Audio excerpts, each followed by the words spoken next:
know, most people in this country have never read the Quran. They don't know what's in it.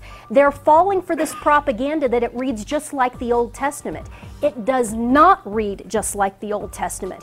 It's insane. It's the insane ramblings of a madman, and the concepts contained therein are satanic and evil to the core, and people out there have no idea what's in this book.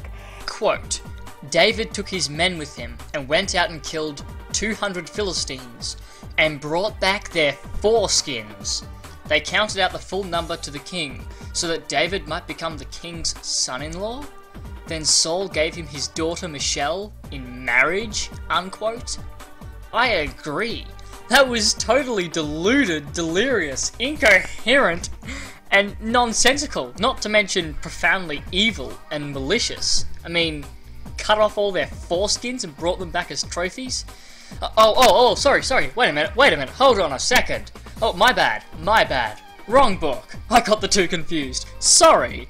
Islam allows sex with prepubescent girls. Moses said, quote, Now kill all the boys and kill every woman who has slept with a man, but save for yourselves every girl who has never slept with a man, unquote. Sex with up to 4 wives. Quote, Solomon had 700 wives of royal birth and 300 concubines, unquote. Sex with slave girls. Quote, After he left Hebron, David took more concubines and wives, and more sons and daughters were born to him, unquote. Sex with war captives. The aforementioned Book of Numbers, chapter 31, verses 7 to 18, also apply in this situation, as does Judges 21, 10 to 24, Deuteronomy 20, 10 to 14, and Deuteronomy 21, 10 to 14.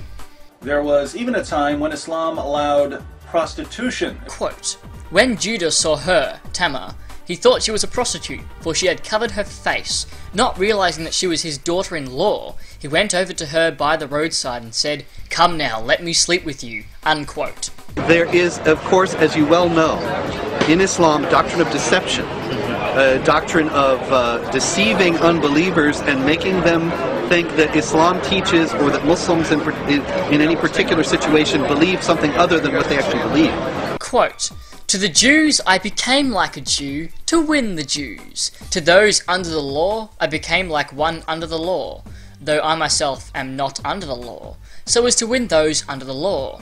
To those not having the law I became like one not having the law, though I am not free from God's law, but I am under Christ's law, so as to win those not having the law. To the weak I became weak, to win the weak. I have become all things to all people, so that by all possible means might I save some, unquote. Now, I'm not saying that Christians shouldn't or can't criticize Islam. All I'm saying is, don't be a hypocrite.